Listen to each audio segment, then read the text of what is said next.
네, 자, 글로벌 마켓 리더 메리츠증권 서동수 대리와 얘기를 나눠보도록 하겠습니다. 안녕하십니까? 네, 안녕하세요. 네, 반갑습니다. 자, 서동수 대리와 함께 나눌 얘기들 먼저 이슈부터 확인을 해보도록 하겠습니다. 네, 그리스 리스크 증폭에 대해서 이번 시간 자세히 좀 다뤄보도록 하죠. 양쪽의 입장이 다 그렇습니다. 설마 했던 네가 나를 어떻게 이렇게 떠나보낼 수 있을까? 이런 생각이 좀 들 정도로 서로 지금 상당히 협상에 난항을 겪고 있었고 결국 이제 좀 협상도 지금 잘 안 된 상황이고 신용 등급도 떨어졌고 전체적으로 좀 상품 시장도 흔들리고 글로벌 증시도 지금 다 흔들리고 지금 이러고 있는 상황입니다. 글쎄요, 요즘 내일이 지금 오늘이 이제 만기잖아요. 이제 오늘 밤이 이제 고비인데 일단은 못 갚을 가능성이 좀 상당히 높죠. 맞습니다. 예. 못 갚을 것 같습니다. 예, 못 갚을 것 같죠. 네, 일단 그러면 좀 우리가 여기서 좀 어떻게 대응을 해봐야 될지 얘기를 나눠봐야 될 텐데 먼저 현재 상황부터 한번 짚어주시죠. 예, 지금 현재 이제 오늘 만기입니다. 오늘 예. 만기고요. 이제 돈 갚아야 되는 시한이 왔고 일단 IMF에서는 지금 현재 이제 디폴트라는 단어는 일단 좀 피하고 있습니다. 네. 거의 연체 요 정도 네. 돈 안 갚고 있다 정도로 이렇게 표현을 하고 있고요. 그리고 현재 지금 ECB에서 그 유로그룹에서는 최근 들어서 그리스가 5일날 저거를 국민투표를 하니까 그때까지 기다려달라를 거부를 한 상태고요.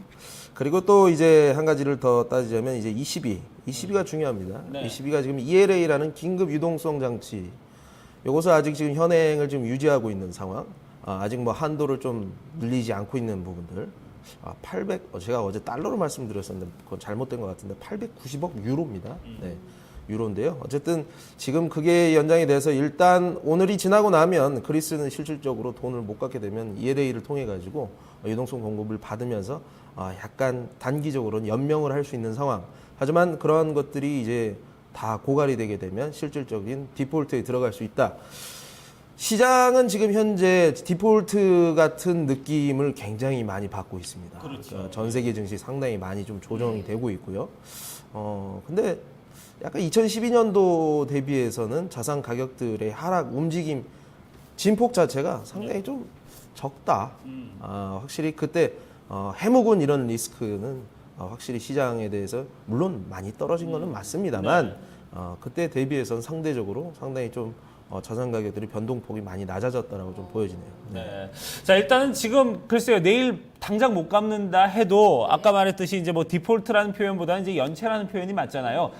그 이후에라도 좀 어쨌든 돈을 갚으면 이제 되는 부분이고 거기에 대해서 이제 계속해서 좀 유동성을 좀 더 공급을 해줄 수 있는지 없는지 이런 부분에 대한 이제 여부 이런 부분이 좀 상당히 중요한데 ECB에서는 지금 일단은 글쎄요, 좀 그리스 길들이기가 아닌가 하는 생각이 좀 들기도 해요. 일단은 지금은 안 된다 그러지만 또 뒤로는 또 그럴 가능성도 있다, 확대를 좀 해줄 수도 있다, 이렇게 조금씩 좀 뉘앙스를 좀 보여주고 있거든요. 예, 맞습니다.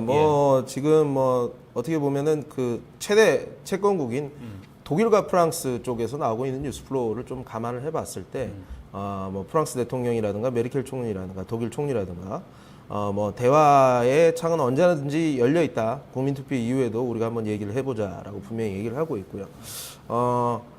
아무래도 이번에 어제 이제 오바마 대통령이 실질적으로 독일 총리와 프랑스 대통령 통화를 하면서 좀 이런 국제 공조 협력 체계를 좀 이렇게 다져나가는 모습들을 좀 보여줬었는데 네. 여기서 진짜 디폴트가 나올 수 있을까도 우리가 한번 생각을 해볼 필요는 있을 것 같습니다. 네. 그래서 실질적으로 우리가 디폴트를 고려한 시나리오를 점검을 하면서 시장은 이미 지금 빠져가고 있지만 여기에서는 진짜 극단으로 갔을 때 우리가 어떻게 대처해야 되느냐. 실질적으로 지금 많이 밀려있는 자산을 먼저 다 팔아야 되냐 말아야 되냐 이런 것도 한번 좀 고민을 해보는 시기가 될 것 같습니다. 네. 네, 시장 내용을 조금 더 자세히 살펴봐야 될 것 같은데 네. 앞서서 우리 대리님께서 지금 이전보다는 그래도 자산 가격의 어떤 변동폭이 예전보단 그래도 중심을 잘 잡고 있는 게 아니냐라는 얘기를 해주셨어요. 하지만 투자자들 입장에서 본다면 사실 그 심리로 봤을 때 느껴지는 그건 더 크거든요. 지금 하락이 굉장히 좀 더 무섭게 느껴지시는 분들도 많으실 것 같고 게다가 이제 30일 날 정말 상환되지 못했을 때 말씀대로 얼마나 더 빠지게 될지는 아무도 예측을 못하게 되는 거니까요. 이런 부분에 대해서 외신 쪽에서 어떻게 좀 보고 있을까요? 일단 블룸버그에서는 미국 시장이 큰 폭으로 하락을 했다라는 부분들을 좀 얘기를 하고 있고요. 네. 변동성이 상당히 좀 확대가 되고 있다라는 측면. 그리고 지속적으로 좀 변동성이 크게 늘어날 가능성이 있다라는 부분들을 얘기를 하고 있고요. 뭐 유럽 2.7%, 일본 2.9%, 상해 또 3.3%나 이렇게 떨어졌습니다. 미국도 2% 가까이 떨어졌고 우리나라 증시도 상당히 좀 떨어졌었고요. 근데 우리나라 증시가 상당히 좀 해외에 대비해서는 좀 덜 떨어지긴 했습니다. 그렇네요. 오늘 그 부분들을 또 반납을 하게 되지 않을까 이런 생각이 좀 들게 되는데요. 네. 뭐 이런 얘기가 나오면서 지금 그리스가 이런 문제가 터지게 되면 네. 제가 좀 제일 많이 쓰는 표현 중에 하나가 많은 사람들이 불편해지게 되는 구간들이 나올 수 있다. 미국의 금리 인상 연기 얘기가 좀 나오고 있고요. 네. 네.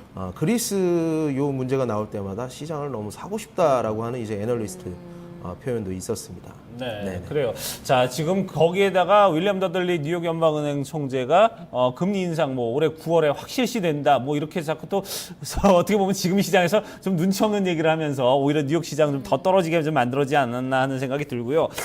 중국 증시가 좀 사실 좀 우리가 좀 고민이 되는 부분이 있습니다. 이게 어떻게 보면은 우리가 지금까지 뭐 늘 얘기가 나오는 중국 증시의 어떤 이게 거품이 빠지는 부분이냐 아니면은 이게 그리스 부분에 대한 어떤 악재 때문에 이렇게 떨어지는 거냐 이런 부분에 대해서 좀 상당히 좀 고민이 되는 그런 부분이 있거든요. 어제 3.3% 정도 더 떨어지면서 이틀 사이에 지금 10%가 넘게 빠지는 그런 모습이었는데 일단은 어제 서동수 대리가 일단 당분간은 좀 현금화를 해놓고 좀 기다려라 하는 전략은 일단 맞아 떨어졌던 것 같아요. 근데 이제 문제는 이 부분에 대해서 진짜 중국의 문제냐 아니면 이제 그리스의 문제냐 이런 부분이 상당히 좀 난해집니다. 예, 맞습니다. 제가 그리스 부분에서 좀 피해서 중국에다가 우리가 한번 투자를 해보자라는 것도 분명히 말씀을 드렸었고요. 대한 투자 성격으로 말씀을 드렸었는데 중국 증시 상당히 좀 큰 폭으로 계속 조정이 되고 있고요. 네. 어제 사실 플러스 2%로 갭상승을 시작을 했던 상해 증시가 마이너스 7%까지 갔다 오고 어제 3시, 우리나라 시간으로 3시 정도 되니까 보합권까지 올라왔다가 네. 다시 마이너스 3% 떨어졌거든요. 왜 이렇게 변동성이 크냐? 그래서 이렇게 좀 여러 좀 알아본 바로는 그 신용 레버리지 자체를 그 제1금융권, 그러니까 우리나라로 치면 증권사라든가 은행에서 빌리는 것이 아니라요. 네. 그러니까 사금융, 그러니까 어떻게 보면 그림자 금융 같은 것들 그런 곳에서 외부에서 그 3자에서 받아오는 외부 신용 레버리지 때문에 이런 반대 매매가 지금 엄청나게 나가고 있다고 합니다. 그래서 아니 반대 매매 끝날 때가 되지 않았느냐 그랬더니 레버리지를 그 원금 대비해서 10배를 사용을 한다고 하더라고요. 그래서 아직 이 반대 매매가 좀 기습적으로 계속 나오고 있는 부분들 때문에 상해 증시가 지금 변동성을 키우고 있다라고는 하지만 무슨 이제 상해 증시가 이렇게 떨어지면 이제 인민들이 폭동을 일으킨다 뭐 이런 얘기까지 나오고 있다고 하더라고요. 그래서 그런 것들은 약간 좀 그렇고요. 일단 확실히 지금 무릎 부분에 와 있는 거는 확실하다고 저는 생각이 들고요. 연내 분명히 회복을 하고 6,000포인트 정도로 해서 다시 마감을 할 수 있지 않겠느냐. 그래서 우리가 매수 관점으로 분명히 지속적으로 바라봐야 된다. 그리고 저는 계속 분할 매수하고 있고요. 분할 매수하고 있고 이제 한 번 정도 이제 남아 있는데 저 물렸습니다. 저 물렸는데 걱정하지 않습니다. 분명히 올라갈 것은 자신감을 가지고 있기 때문에. 네. 중장기적 관점은 유효하다는 말씀이신 것 같아요. 네. 일단은 저희가 중국 증시를 점검한 이유는 워낙 글로벌 증시의 흐름과 디커플링되는 흐름이 너무 많기 때문에 그렇죠. 예. 지금의 하락을 어떻게 봐야 되느냐 이런 관점에서 다시 한번 영향력을 점검해 봤고요. 네. 다시 좀 글로벌 증시 공식적으로 좀 움직일 것인가 이런 부분들 조금 더 살펴보게 된다면 아까 미국 금리 인상에 대한 연기 가능성을 언급해 주셨거든요. 이 그리스 사태로 인해서 그 같은 가능성도 있다라는 입장을 보여주셨는데 가능성이 있는 얘기일까요? 그러니까 이제 더들리 총재가 얘기한 걸 또 들어보면 네. 9월에 무조건 한다는 얘기는 반대로 얘기하면 그리스 문제가 더 이상 확대가 되지 않을 거라는 이런 부분들도 어떻게 보면 네. 예견이 될 수 있는 예. 부분들입니다.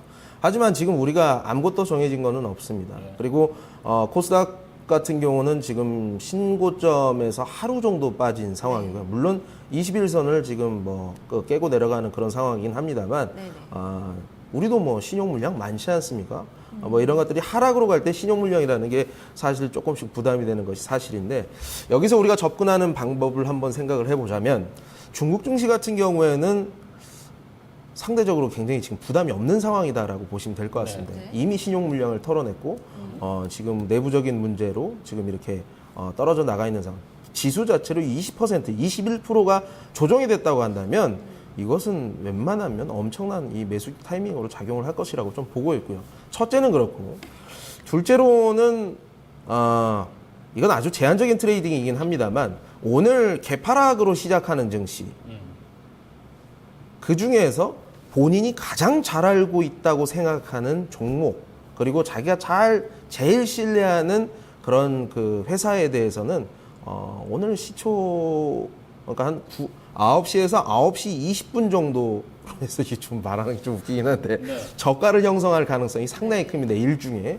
그래서 오늘 데이 트레이딩이 코스닥에서 좀 가능하지 않겠느냐. 하지만 결국에는 현금화를 시켜야 되는 부분들. 그렇지만 본인이 아주 잘 알고 있다. 나는 이 종목이 이 정도 빠지면은 분명히 올라오는 걸 많이 목격을 했고 그렇게 매매를 많이 해봤다 하는 종목들만 제한적으로 좀 트레이딩을 하시라. 사실 이게 약간 저 같은 그 전문 투자자의 영역이긴 한데요. 그런 부분들 이렇게 하시면 될 것 같고요. 그리고 결론적으로 여기서 추세 하단으로 온다고 한다면 네. 매수 관점으로 바라보는 게 맞습니다. 아무리 생각을 해봐도 그리스가 이게 여기서 어떻게 디폴트가 진짜 완벽하게 날 수 있을까를 생각을 해보면 절대 그렇게는 또 안 될 것 같다는 얘기죠. 디폴트 가능성은 분명히 있는데 시장의 변동성이 디폴트 가능성이 있다는 것은 시장의 변동성을 계속 키우고 있는 거고요. 그리고 디폴트 가능성 자체가 추세 하단으로 떨어지게 만드는 원인을 제공을 하고는 있습니다만 실질적으로 디폴트는 나면은 여러 투자자들이 지금 굉장히 불편한 구간으로 갈 수 있다라는 측면이죠. 우리가 디폴트를 가정해서 자산 가격이 떨어지는 것을 구경을 했다면 제가 왜 현금화를 시키라고 했겠습니까? 다시 싸게 살라고 지금 현금화 시킨 거 아니겠습니까? 그렇죠. 그렇기 때문에 여기에서는 매수 관점으로 좀 다가가야 된다고 보시면 될 것 같습니다. 우리가 그럼 좀 이제 그리스 이후에 좀 문제들도 좀 살펴봐야 될 텐데 지금 이제 상품 시장도 좀 많이 흔들리고 있거든요. 다 떨어졌어요. 유가도 떨어지고 금값도 떨어지고 지금 이러고 이제 전체적인 자산 가격들이 지금 다 지금 하향 추세인데 여기에 대해서 좀 자산도 그러면은 이렇게 어떤 투자의 매력을 좀 느낄 수 있는지 이런 부분에 대해서 좀 살펴보도록 하겠습니다. 원자재 같은 경우는 사실 지금 하락폭이 너무 적습니다. 예. 그러니까 WTI 같은 경우도 해봐야 이제 60불에서 58불까지 내려앉았는데 예. 많이 떨어진 거 있죠. 그리스, 그리스로 아무튼 숫자로 끝나는 게 메르스, 그리스 숫자가 다 문제인데 어쨌든 그리스로 낙폭이 컸던 거 중심, 자기가 잘하는 거 중심으로 해서 오늘은 좀 단기 트레이딩을 하시고요. 중기적인 관점에 있어서는 추세 하단으로 오게 되면 매수를 해야 될 것 같습니다. 그런데 지금 코스닥 종목 중에 얘기를 하셨는데요. 간략하게만 여쭤보면 자신이 잘 아는 종목이라고 한 게 너무 좀 주관적일 수 있잖아요. 어떻게 보면 뭐 실적 중심으로 봐야 된다는 말씀이신 건가요? 그렇지 않습니다. 본인이 보통 모든 투자자는 자기가 주력으로 하고 있는 그런 종목들이 그렇겠죠. 있습니다. 예. 이러한 종목들에 왜 이거를 하라고 하는지 말씀을 드리는 거는요. 자신감을 잃을 수 있기 때문입니다. 다른 종목 같은 경우는 불확실성에 오픈되지 말고 내가 알고 있는 부분에서만 우리가 한번 좀 쉐어를 해보자라는 그런 말씀입니다. 네. 지금 뭐 어쨌든 좀 전체적으로 좀 여러 나라가 지금 공조 무드가 좀 형성이 되고 있습니다. 문제는 이제 그리스가 이렇게 만약에 쓰러진다면은 그 외에도 지금 쓰러질 나라들이 지금 한두 나라들이 아니거든요. 최근에 좀 불안한 나라들이 많기 때문에 이런 어떤 도미노 현상 때문이라도 좀 전체적으로 좀 국제 공조가 좀 필요한 그런 시점이고요. 이런 부분에서 일단은 지금 뭐 저가 상황까지 좀 기다려봤다가 다시 한번 좀 재매수 들어가는 관점. 하지만 지금은 현금 확보가 좀 필요할 때다. 이렇게 얘기를 말씀을 하셨습니다. 자, 얘기 여기까지 듣도록 하겠습니다. 지금까지 글로벌 마켓 리더 서동수 대리와 함께했습니다. 고맙습니다. 예, 감사합니다.